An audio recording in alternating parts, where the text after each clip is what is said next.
With a population of 14 million, Kinshasa is the largest French-speaking city in the world. The streets are full of activity.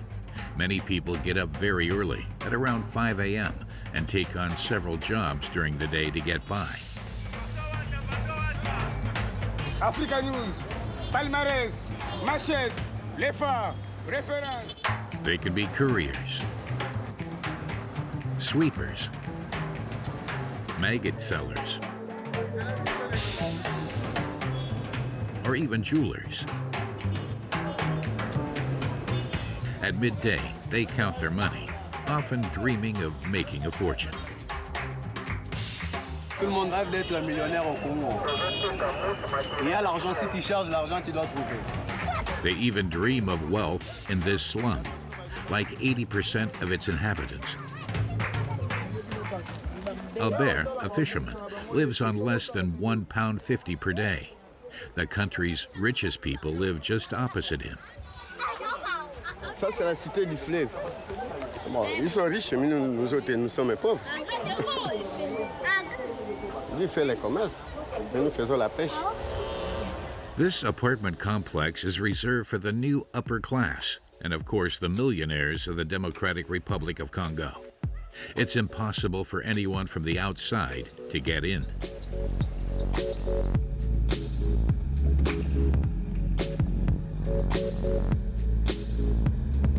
Fally Pupa is one of these hugely wealthy people that the rest of the country dreams of becoming. Dans mes rêves les plus fous quand j'étais gosse, je n'imaginais pas avoir des voitures, tous ces trucs-là.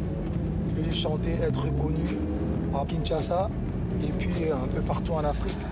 Fally Pupa is the most famous singer in the Democratic Republic of Congo. He performs all over the world with international stars, and he is a multi-millionaire. Tu veux faire une photo?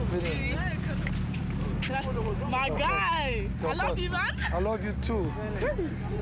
Man like Fally Pupa, you know. What you saying? Hey, what's up? He has just invested over £600,000 for his new home in this riverside estate.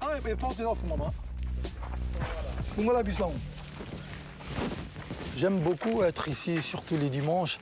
C'est reposant, vous voyez. Comme je suis un amoureux de notre fleuve, je viens souvent ici avec des amis, avec la famille. Donc j'ai décidé de rassembler quelques briques ici. Just a few bricks makes this Californian-style villa, which stands out hugely here in the Congo, the 8th poorest country in the world. His neighbors are lawyers, financiers, or entrepreneurs who have made their fortunes selling raw materials, which the rest of the world is snapping up. The Congo's underground reserves are full of wealth and boost the economy. These people are very wealthy. They could live in London or Miami, but they've chosen to stay here.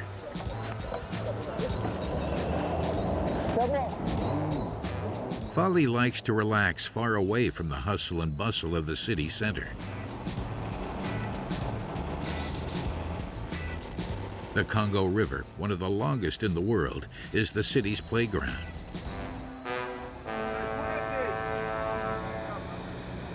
But it's also a source of livelihood for fishermen who have quickly recognized him. Ils disent que c'est mes frères, ils veulent un petit rien. Je suis obligé de donner. Si on est tiens, non, paie-moi $50. Fally gets a port employee to distribute a few notes among them. C'est beaucoup, c'est beaucoup. Et on a fait qu'il fallait, et on a fait des comptes, nous a donné $50 pour partager à 6 personnes. It's the equivalent of £6 per fisherman, which is the same as an entire working week. C'est des gens qui n'ont pas de même problème que nous. Tu vois, ça veut dire qu'ils travaillent même le dimanche. Et si on peut toujours et donner un petit rien pour ne serait-ce que ramener un petit truc à la maison pour ses enfants, c'est toujours, je le fais toujours avec un bon cœur. There are already 600 millionaires like Fally in the Congo.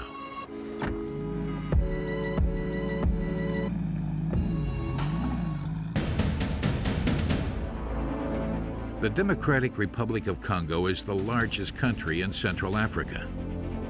It's 4 times the size of France. It has been ravaged repeatedly by war for almost 60 years. which has resulted in over 6 million deaths. The country is also under a dictatorship. Mobutu Sese Seko, nicknamed the Leopard of Zaire, was in power for 32 years. While ruling the country with an iron fist, he embezzled £4 billion. In 1996, a civil war broke out. Militias supported by neighboring countries enlisted thousands of child soldiers to try and seize the country's wealth. Mobutu, meanwhile, eventually died in exile. Another emblematic president in the early 2000s was Joseph Kabila. He accumulated more than £11 billion during his 18 years in power. He returned to power in January 2019. Today, entire regions are still unstable in this huge country. Everything still needs to be built, and some businessmen make their fortune amid this chaos. Au Congo, le matin, tu peux te réveiller pauvre. Le lendemain, tu deviens riche parce que tu as travaillé. Eric has a huge project at the end of this extremely dangerous road. He is erecting a huge dam to provide the population with electricity. Ça va rapporter près de $1 million par mois. In the east of the country, the Great Lakes region is one of its most beautiful areas, but also one of the most dangerous in Africa, having been in almost permanent war for over 20 years. Robert, a former rebel leader, has become a businessman. He is also a politician. La politique, quand on est député, ça nous empêche pas à faire du business. Robert built his fortune in coltan mines. This is an essential ore for the manufacturing of mobile phones. A small town has been created thanks to this businessman's employment, and every day 3,000 miners also dream of a better life.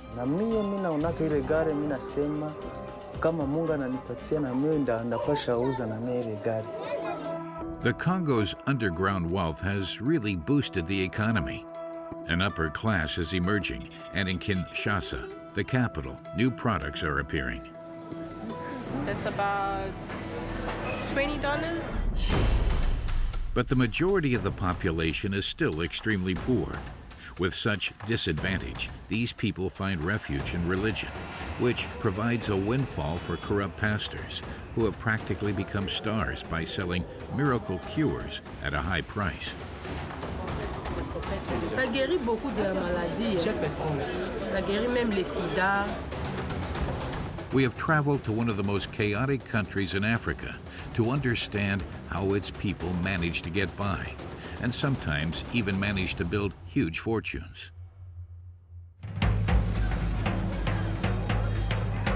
In Kinshasa, the roads resemble like battered tracks.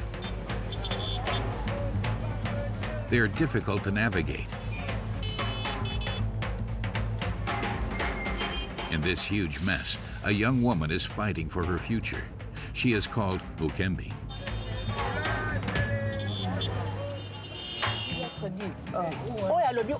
Finalement,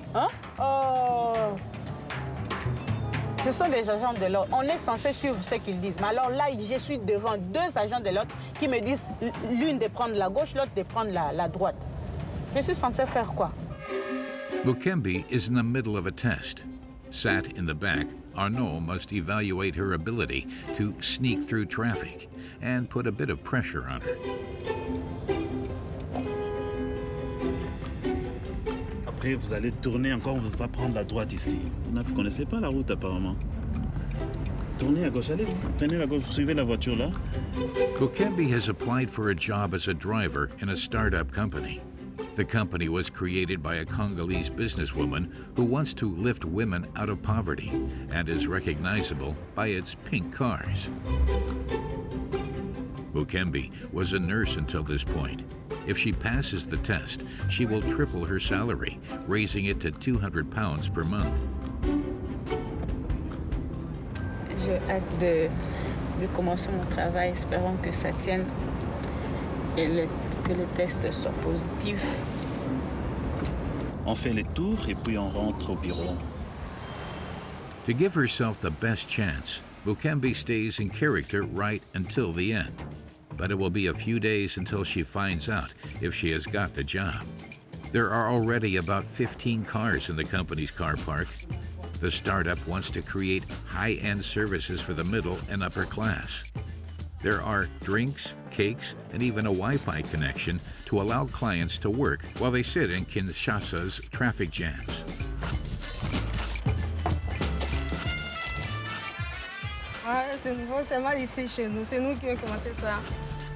Patricia is a businesswoman who wants to promote female integration. After studying in South Africa, she returned to the Congo. She has created her driver service with the help of investors. She also supports new businesses launched by women. Nous voulons avoir des millionnaires. Le Congo est riche. On a plus de 80 millions d'habitants. On a des ressources, le sol, sous-sol, et il est temps que la femme congolaise puisse se nourrir de cette richesse-là congolaise. Despite the instability all over her country, Donnez-moi les deux, oui, deux cuisses, voilà. Patricia wants to show the whole world that the Democratic Republic of Congo can take off. Le Congo ne peut pas se résumer au viol, aux guerres. Non, il y a des jeunes et des jeunes gens, de jeunes femmes comme nous qui essayent par leur façon de faire avancer les choses. Et donc, c'est inapproprié qu'on puisse juste résumer la RDC. Non, les choses ne marchent pas, les choses n'évoluent pas. Non, c'est cette nouvelle génération qui va faire émerger le pays. Just like Patricia and her friends who are banking on the future of their country, many Congolese people return to work and invest in their country after years of living abroad, especially in Europe or the United States. These repatriates, as they are called, live in secure areas where they can find all of the comforts that they were used to abroad. At La Cité de Fleuve, the complex of high-end apartment buildings and villas extend over 300 hectares, and 2 new people are moving in. Olivier and Naomi. A few days ago, they were still living in Johannesburg, South Africa.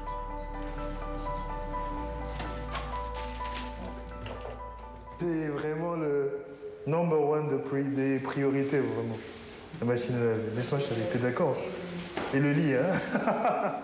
Olivier and Naomi work in finance. They decided to return to their country because there are new professional activities and luxury residences like these. Là, on mettra le salon. Un petit salon, mon aile, un tapis, une table, une télé. Et voilà, ça c'est notre chambre. And it has a breathtaking view of the Congo River. Olivier and Naomi got married in Kinshasa just 3 days ago, and they want to start their family here. The couple earn £3,000 a month, which is over 100 times the average salary. The rent alone costs almost £1,000, but that's the price you pay for security. You know, I want a place where my kids can play in the streets, and they don't have to worry about 100 other people on the streets, and they don't have to worry about air pollution, noise pollution. They can do their homework in peace. So it's also very much about the environment, but also, yes, it is a whole lot safer than the inner city. On a un appartement nickel super neuf. On aura un équipement super neuf. Et j'attends mon petit moi dedans, là, qui sera aussi super neuf. Hein? Olivier and Naomi have found their safe haven. Beginning of a new life for us. Yes. Demand to live in this new residence is growing. Eventually, La Cité de Fleuve will have more than 2,000 homes, including that of the singer Fally Pupa.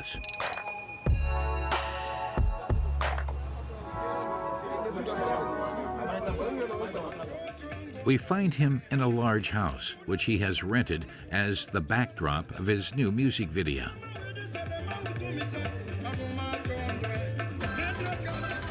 2, 1, 0, action! The extras are dressed up as Congolese warriors. The day starts well for Fally, but all of a sudden, the music stops, for there has been a power cut in the area.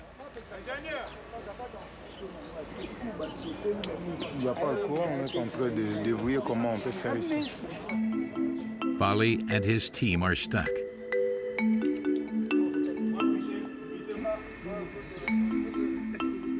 Finally, a technician manages to get his hands on a generator, but that quickly breaks down too.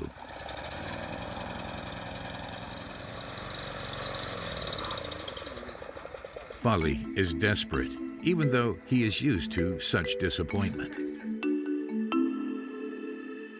Regarde, je suis congolais moi, c'est-à-dire que je suis né et grandi ici, et donc voilà, on ne peut pas abandonner son pays parce qu'il y a des coupures d'électricité. Manon, Fally Pupa's assistant, uses the car's sound system to finish filming the clip. On fait avec les moyens du bord. On va connecter à la voiture en attendant le courant. Pas de choix. Thanks to this trick, shooting can finish without a hitch. In his 20-year career, Fally has earned several million pounds. He has had a huge success, which is not necessarily an anomaly in this country.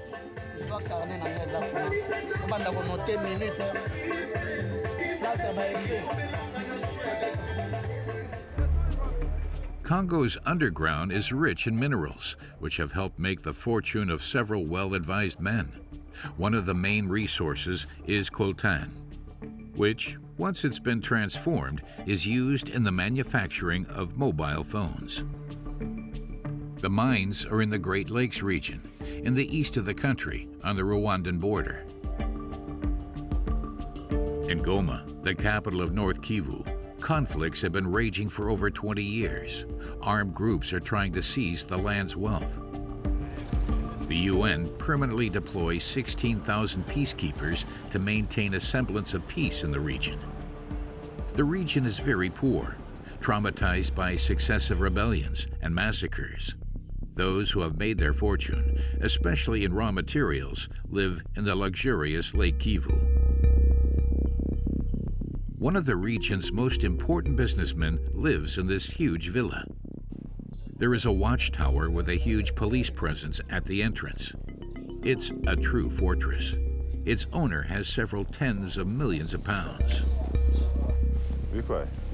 Ça va? François? Robert Seninga is the king of the coltan mines. He has had an eventful life. Formerly, he was a rebel leader. Today, he is a businessman and also a member of the Maïsi Parliament, a district near to Goma.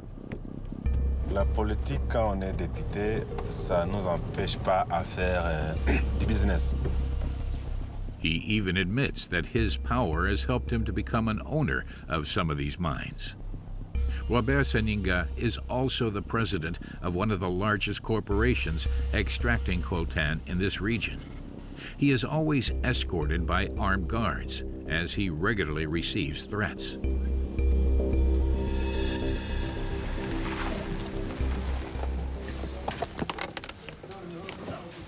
On est où ici? Ici, on est au siège de la Coopérama. C'est le siège social, là où les activités de commerce des minerais se font. The building does not pay for the mine, but the cooperative earns millions in turnover every year. Ça va? Robert Seninga gives an update on coltan production over the last few days. On a reçu 4 tonnes, 668 kilos total. And the numbers are pretty good. 217 kilos. On nage dans les 40 tonnes. Et ça fait combien en revenus, tout ça? Le kilo, c'est 42 à 45 dollars le kilo. Vous avez les chiffres? Vous avez les chiffres.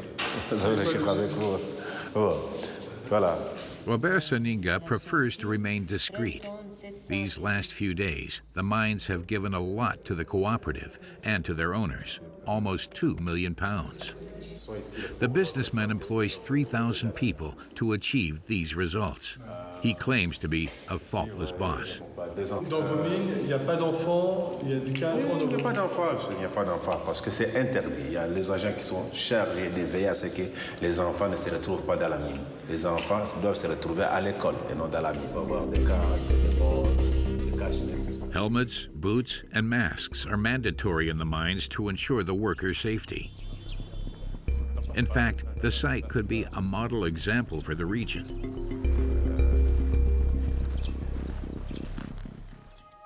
These mines are situated 60 kilometers from Goma, in a beautiful region of North Kivu with hills and pastures as far as the eye can see.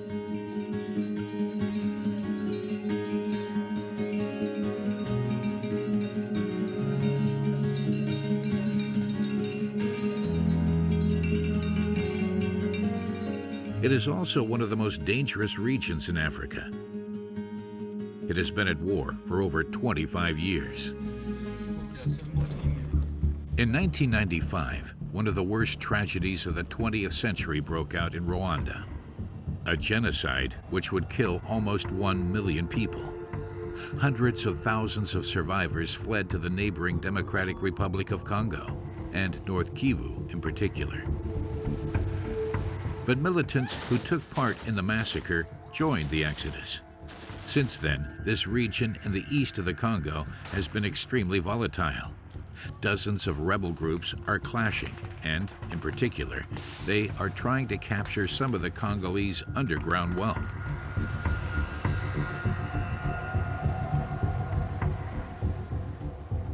Landry, Robert Seninga's chief engineer, accompanies us to his mines. Seninga, c'est le Moïse, le sauveur de la communauté locale de Massissi. Parce que grâce à M. Robert Seninga, les activités et la vie se passent normalement. Yet little seems to have changed in the region in recent years. The road is in a terrible state. Every day, people risk their lives in order to work.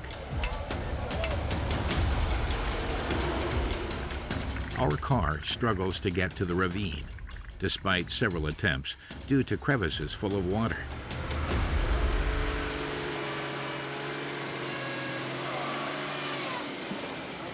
Ça s'est joué à quelques secondes près.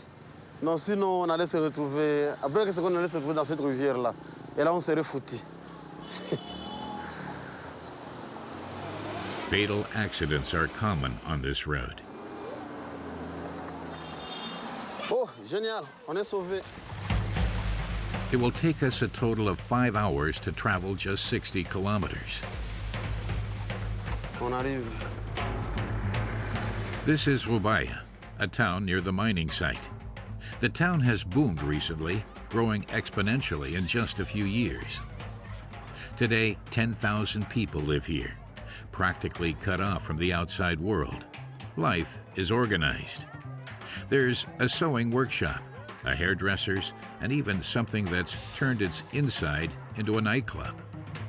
In Rubaya, everything has been created to meet the needs of the population that has come to take advantage of this new Congolese Wild West. Robert Seninga's face is displayed everywhere. According to Landry, his loyal follower, he can make all dreams possible. Je vous présente cette maison d'un creuseur, celui qui avait commencé à travailler dans le premier trou découvert aux alentours de Rubaya. Il est parvenu à construire cette très belle maison que vous voyez ici. An economic miracle seems to be taking place. But upon closer look, most homes are simple wooden shacks. Gilles lives here with his wife and their 3 children. With 5 people living in 15 square meters of space, they are forced to be very tidy. Nyumba ni ya kidogo, ni kukama mina kamataga viatu mina vitia hapa kwa hii kibambasi. Nguo za watoto nazo mina ziweka hapa. In the other room, the kitchen is attached to the family bed. Ni ya kidogo kitanda mshe. Na hapa njo kwenye tunalalaka hivi. Panapigia hapa. The couple moved here 5 years ago when Gilles wanted to earn his fortune in the mines. Na mie naonaka ile gari nasema kama Mungu ananipatia na mie ndapasha uza na mie ile gari. For now, Gilles only earns 5 euros per day. He works 10 kilometers from the center of Rubaya and must travel for an hour and a half to get there.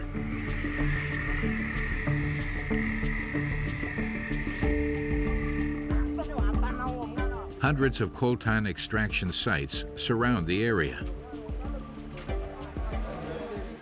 Gilles is called Bamfu. Every day, it filters coltan mixed with sand that is extracted from the mine.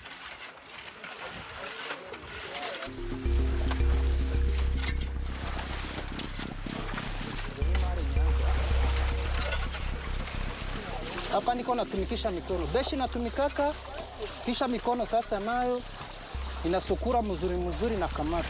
Coltan is this black substance. Once transformed, it goes into the manufacturing of microelectronic components. Hii njo coltan. Iko na telefoni. Later on, Gilles has to go into the mine to dig. The wall is very slippery. Aka hano hom ukikiriraga ariho tunyura. Hauna shida kufatana na kesi kumpigia kama.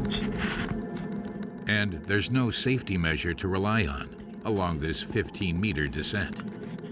Once you've arrived at the bottom, it is difficult to breathe. Tons of sand have already been extracted, which has opened up tunnels. There is no supporting structure to secure them, so the risk of a landslide is very high. Gilles extracts the coltan using just his hands.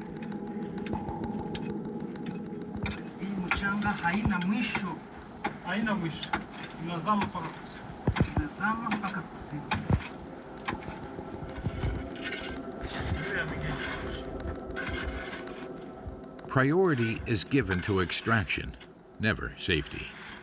There are regular accidents in these mines.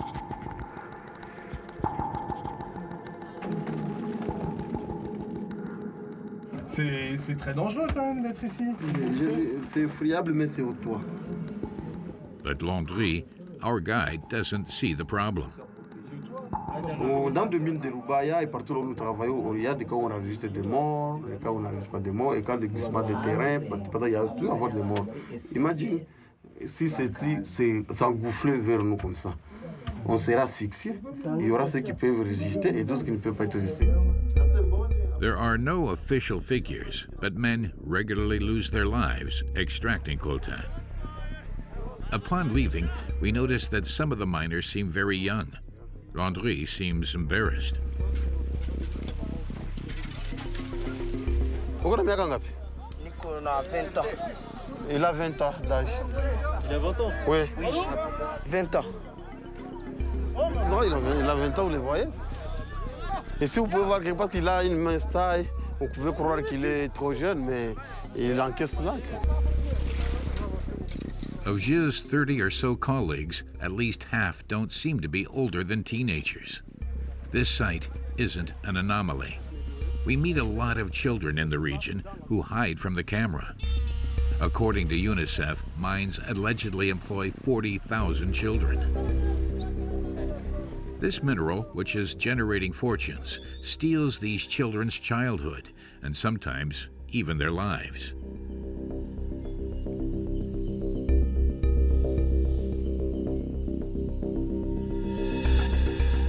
Two months before filming, a massacre took place one evening in the center of Rubaya. 3 men, armed with machetes, launched an attack. 12 were killed, including 3 women and a 5-year-old child. It was undoubtedly a settling of scores over the coltan black market that plagues the region. Underground reselling of coltan happens at all levels of the production chain, from miners to site managers. Much of the product is sold illegally to avoid paying taxes to the Congolese government. In Goma, we pose as traders wanting to buy smuggled coltan. We made an appointment with traffickers.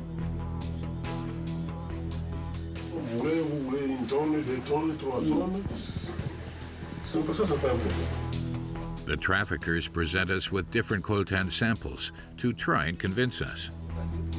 Celui-là, il vient d'où? C'est de Massissi, celui-là? Oui, Massissi. Et où précisément? Rubaya. According to these sellers, the coltan comes from the place where we just left. $90 le kilo? Oui.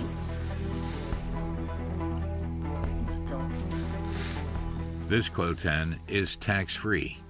At this price, the traffickers are responsible for delivering the goods across the Rwandan border. The country is regularly accused of stimulating economic growth through smuggled raw materials from the Democratic Republic of Congo. This theft takes place with the help of Congolese soldiers. Like this man, who lets the convoys pass through. Vous envoyez tous les jours du coltan passer? Il y a des jours où ça peut passer 2, 3 tonnes, voire même, on peut aller même jusqu'à 10 tonnes par jour. Like all Congolese civil servants, this soldier only gets a small salary. Avec le coltan, je peux facilement gagner $1000 par jour. Donc tout le monde le fait? Oui, si je trouve par exemple des trafiquants qui viennent me proposer voici $500 ou $1000, là c'est clair, je ne peux pas refuser. Moi qui gagne $80 le mois, quand je trouve $1000 en un seul jour, c'est facile. The DRC is one of the 20 most corrupt countries on the planet. In total, corruption costs the Congolese state £11 billion every year. Despite all of this trafficking, the mining sector drives the DRC's economy. The country's economy has grown by almost 6% in 2018, thanks to this industry. This economic success is showcased in Kinshasa, the capital, around the Boulevard du 30 Juin. The 30th of June is their Independence Day, which was granted after almost a century of Belgian rule. Here in the business district, we find Olivier, the young banker who moved to the Cité de Fleuve a few weeks ago with his wife Naomi. I like this. I like the fruit ones. Which one? The apple tart. Quand j'étais enfant, ça n'existait pas encore ça. These pastries cost £4 each, the same price as in the UK. They're a luxury in Kinshasa. £21 is almost the country's average salary, but that doesn't seem to bother Olivier. C'est pas cher, ça va. Although these well-paid executives only make up a tiny part of the population, new businesses are slowly but surely being set up in the city center. This new clientele, used to the Western way of life, must be catered for. This supermarket has adapted its stock. From coffee capsules to European cheeses to cereal, you can find everything here that is sold in rich countries. Okay, so we good. Yeah. Can we get juice? But they have to pay a huge price for all of these imported products. 31,000. How many dollars? That's about $20. Really? It's too expensive for anyone, really. I can't speak for other people, but no, for you. $20 is expensive for me. I wouldn't spend that kind of money on juice. Most of the imported products are very expensive.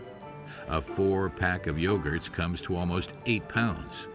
A box of cereal is £10. That's 3 times more expensive than in the UK.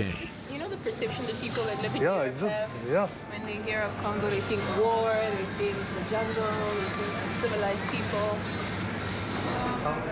This type of supermarket in the city center is attracting more and more well-off clients, as well as those who have lived abroad like Olivier and Naomi. I can't imagine myself going to the market, because that's the first thing I thought when I was here. I was like, oh my gosh, when I live on my own, I need to start going to the market and buying things, you know, in the flea market and whatnot. But yeah, if this didn't exist, I don't know if we'd eat. Naomi makes sure that she eats a balanced diet because she is pregnant. It will be a boy. He's due in 3 months. It's a baby boy. I'm a little bit nervous, but happy at the same time. I think it's just like first-time parents. We've never raised another human before. This is the perfect outcome for the couple. who have had time to settle down. Yo, the table is full. Huh? I think we're done. Little by little, their apartment is becoming more homely.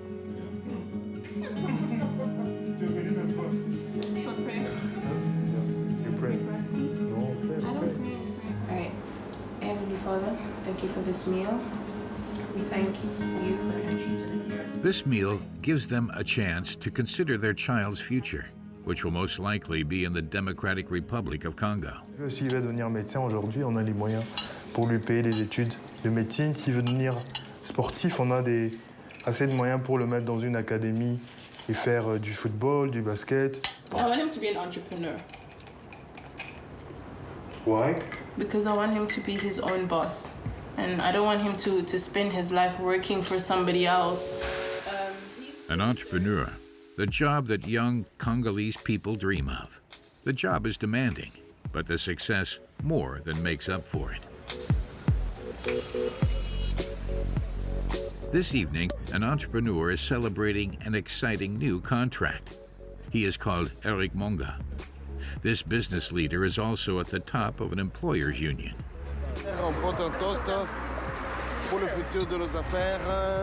Beaucoup de succès dans votre entreprise.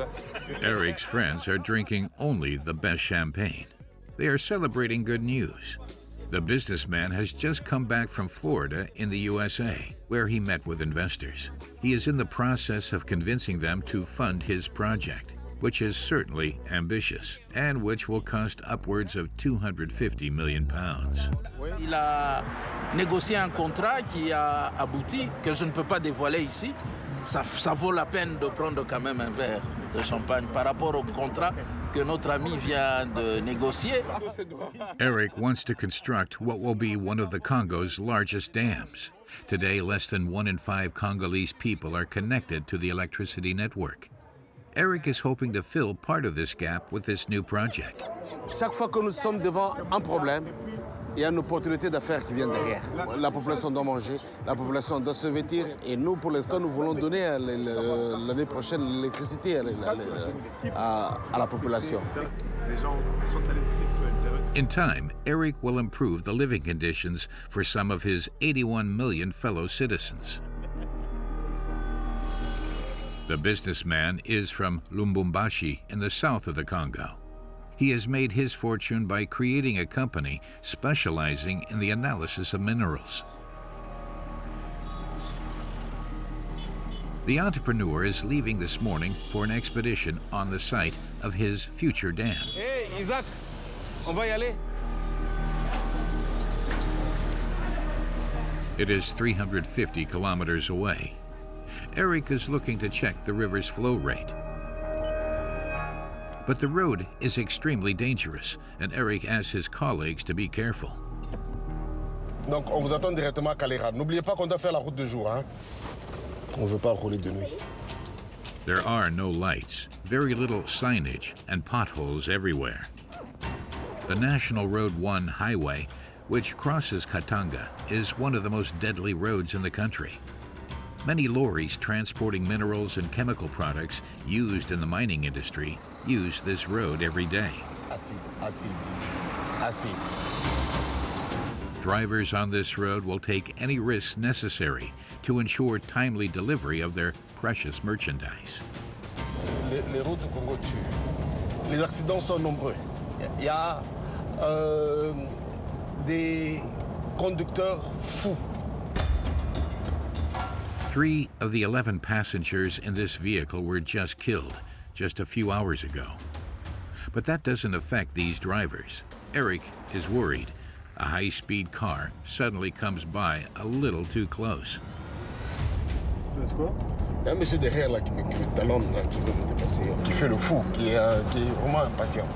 Il nous mène tous en danger, là, monsieur là. Despite the low visibility, the driver goes for it. Oui, on dirait qu'il fuit la police. Une petite guéguerre, mais quoi? Pour gagner quoi? Pour gagner de mettre les vies en danger des autres. After 3 hours of difficult driving, Eric can finally breathe a sigh of relief. He leaves the National Road 1 highway to take a long 100-kilometer track which is used far less frequently. The area where he hopes to set up his dam is currently very remote. In order to construct it, he will have to bring workers in from far away, but the challenge is worth it. Ça va rapporter près de $1 million par mois. C'est une belle enveloppe. Et là, oh pardon, c'est ça la brousse. In the meantime, Eric has set up a small camp in the middle of nowhere, which hosts a dozen engineers. Vous allez bien ici? Oui, très bien, merci. Bienvenue. Ça va? Bonjour. Bon deal. The employees have been living here for a year completely alone. They have a water tank, a generator, and a small shed for tools.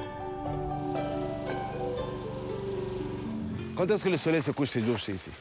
18h15 à peu près. Hein. Donc on a encore 40 minutes. Je dois voir vraiment le niveau d'eau aujourd'hui. Despite being tired from traveling, this businessman can't waste any time. He leads his team to the bank of the Lufira River, which runs through the dam. Eric checks the height and the speed of the water. Et là, si tu lis, c'est à combien?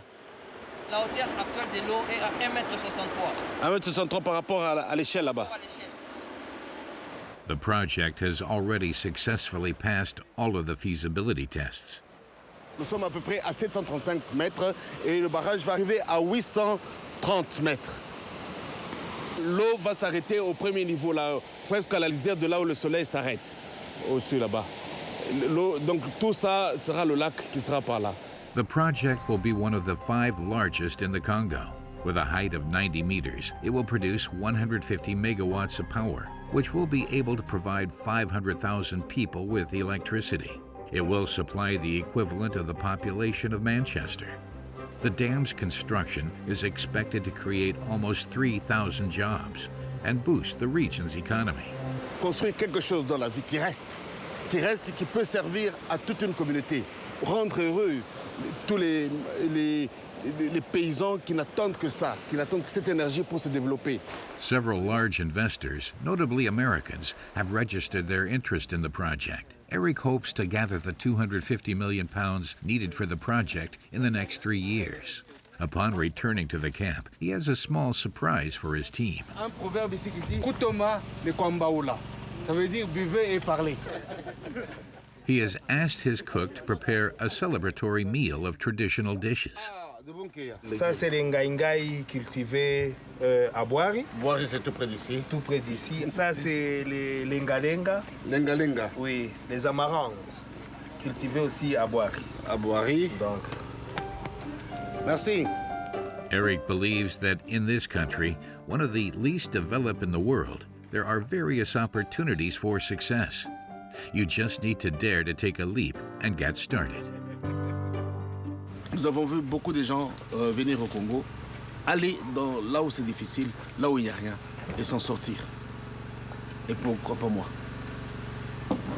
Voilà, le Congo, c'est ça. Le Congo, le matin, tu peux te réveiller pauvre, le lendemain, tu deviens riche parce que tu as travaillé. Inspired by the boldness and success of entrepreneurs like Eric, more and more Congolese people are throwing themselves into the world of business in a hope to escape poverty.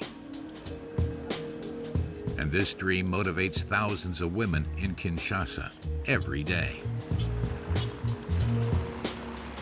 They come at 4 a.m. from all parts of the city to stock up on bread from this wholesaler. They buy whatever they can to make a living that day. Marie comes here every day for the 6 a.m. batch.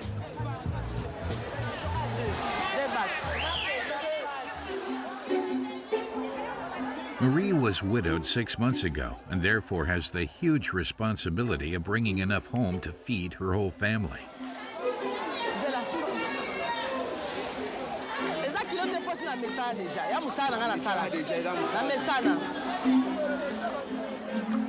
Marie is carrying more than 15 kilograms of goods on her head. She sets up her stall in a strategic location every day, which will get her the most clients.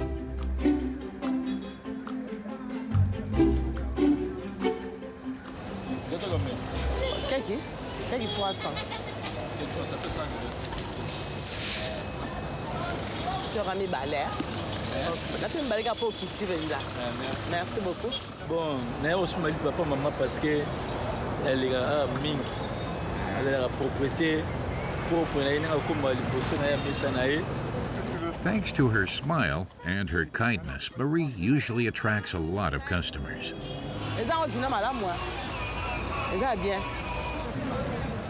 Marie earns 50 pounds per day thanks to this little stand. She believes in her business and dreams of opening other stands like this one. She even allows herself to imagine making a fortune. Si on gère bien, on est millionnaire. Si on gère bien, on est millionnaire.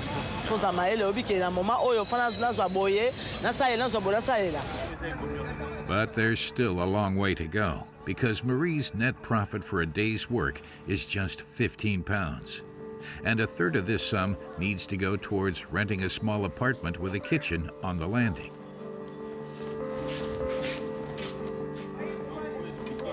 Ça, c'est les fumbois. Je vais mettre la moine, après j'ai mis les ail, les pipils, les oignons et les ndembi. Inside, there is a single room which is used as a bedroom and living room for Marie and her daughter. Sarah is the youngest of her 5 children. Ça c'est Déborah avec Israël. Donc ils ont mon basala avec examen d'état. Il y a souka 4 jours. With a salary higher than 350 pounds per month, Marie could live in a bigger apartment. But she would rather save money on her housing in order to fund her children's studies.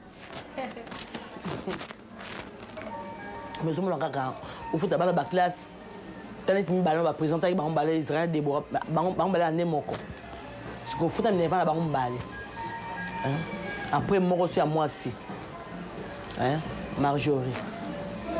Si on a baillé na Joséphine Jordi. Nazanga moko. Si on a na mbali pina ana sala. Their schooling costs her 25 pounds per month, but it will give them the tools they need to encourage them to dream big too.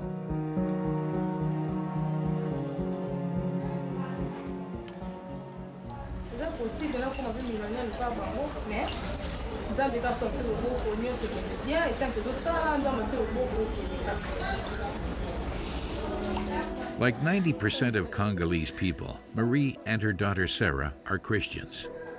They follow the evangelical denomination. The shopkeeper visits a temple 3 times a week. She thanks God for having spared her from poverty.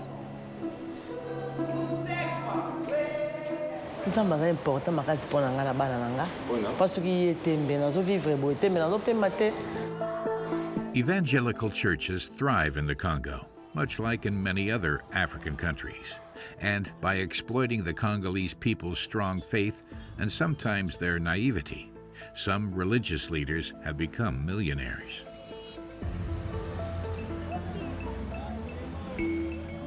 This Sunday morning in Kinshasa, all of the city's usually very busy main streets are strangely deserted. Since dawn, tens of thousands of people have been heading towards the largest stadium in Central Africa.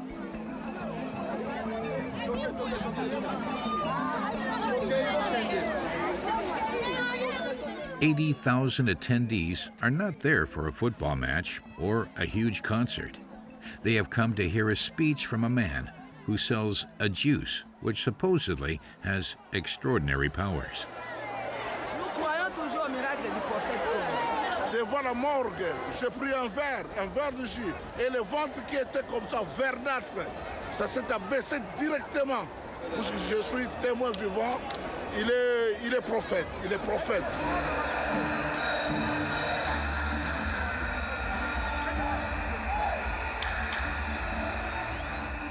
There are cameramen, photographers, cheerleaders, policemen on alert. It's the biggest event of the year. It is also being broadcast live on television. The star everyone is waiting for is called the Prophet.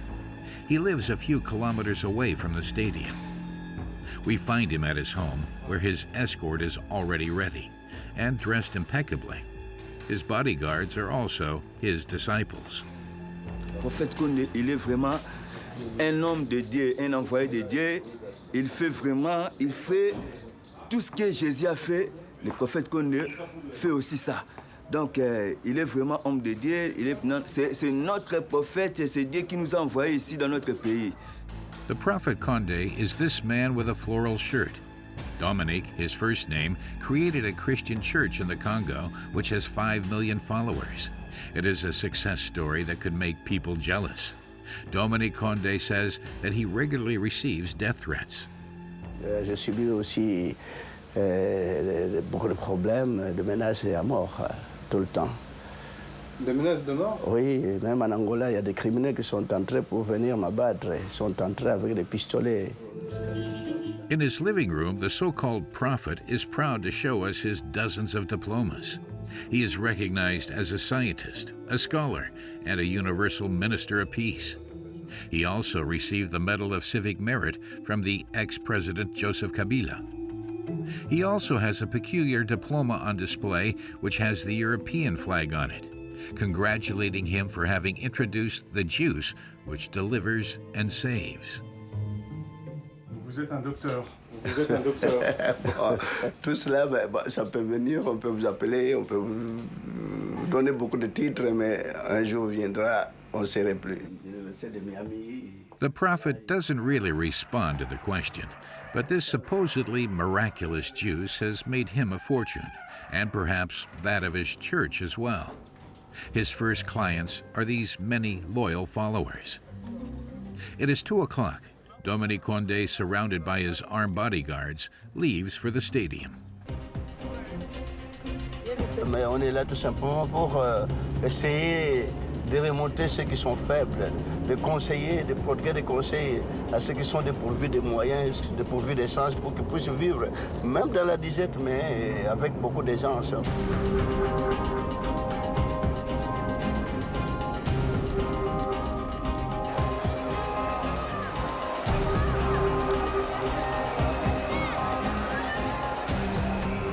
Upon arrival, the man is greeted by a cheering crowd.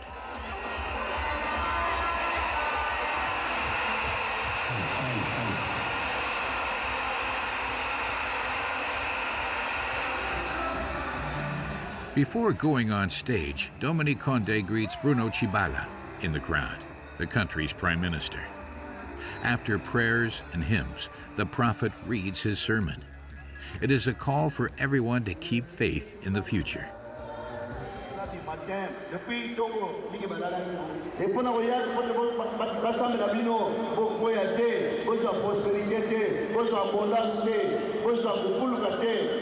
Même la disette, même la nzala, même la kozanga, mais pourvu que vous avez la vérité, et la vérité pourra vous affranchir.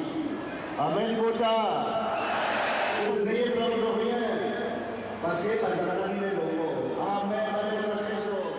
The apparent prophet is a clever man. He does not sell his miraculous juice in public places like this stadium. He dispenses it more discreetly in small parishes scattered around the country. It is thanks to this network that he has already raked in millions of pounds. A few days later, Dominique Condé holds an open session in Mateta, in the suburbs of Kinshasa. There are already more than 100 people waiting on the pavement in front of the entrance for a consultation.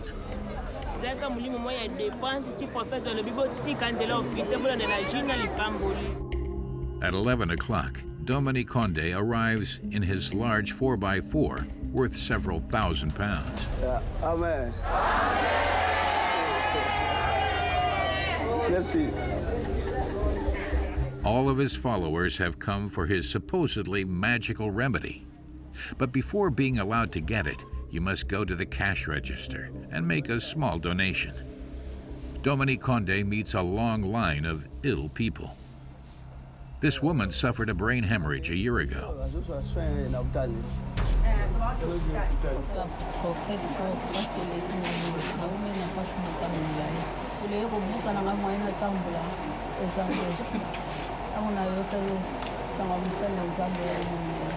Ici, c'est vrai que pour nous appliquer le pétrole, pour masser, c'est le massage, le pétrole, le cocotier comme elle. Et ça peut lui apporter beaucoup de solutions.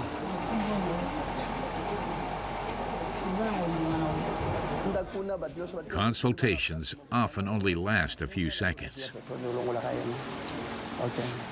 The prescription is always the same.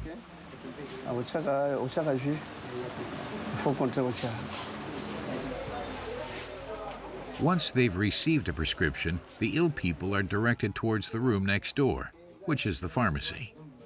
This is where you find the famous juice. It is sold in small used water bottles. The followers are convinced that it makes miracles happen. Ça guérit même les sida, même l'estomac, cancer de foie, même cirrhose de foie, donc beaucoup de maladies. J'ai été la maladie de sida, j'ai pesé 14 kilos, mais maintenant j'ai pesé 52 kilos, maladie de sida grâce au J, le prophète qu'on école Dominique, la journée. It's a promise with no scientific foundation, which can be a dangerous message for ill people. It costs over £10 for just 500 milliliters of the juice. It's a huge sum, which equates to half of the average salary. As a result, the poorest patients share the costs. On peut mélanger quand on a peu de moyens, 2 personnes, 3 personnes par exemple, nous avons mélangé 3 personnes, on va partager. The room is letting off a strong smell of petrol. Il y a du citron, il y a du pétrole, il y a beaucoup de mélanges que vous ne connaissez pas.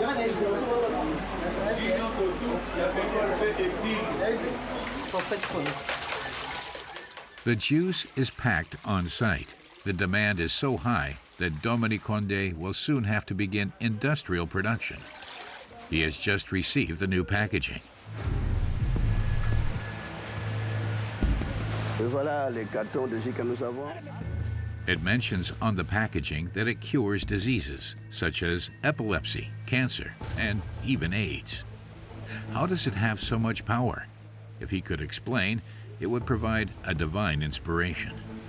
But when we ask Dominique Condé to read to us what is written on the box, he avoids reading the word AIDS. Ces produits traitent des maladies d'origine naturelle ou mystérieuse, telles que l'épilepsie, cancer, etc. Il y a écrit que ça guérit du sida, mais vous n'avez pas dit. Du sida, non. Je n'ai pas souvent fait mention de cette maladie. In the Congo, around 400,000 people are infected with AIDS. Another false statement that the prophet gives is that his juice supposedly resurrects dead children. Ces produits, il y a des gens qui donnent même des morts-nés. On applique le jus, on met dans la bouche le mort-né. Ils reviennent à la vie, les morts-nés. While we are in his office, his assistants count and stack banknotes. This scammer sells tens of thousands of bottles every year and doesn't ever worry about getting caught.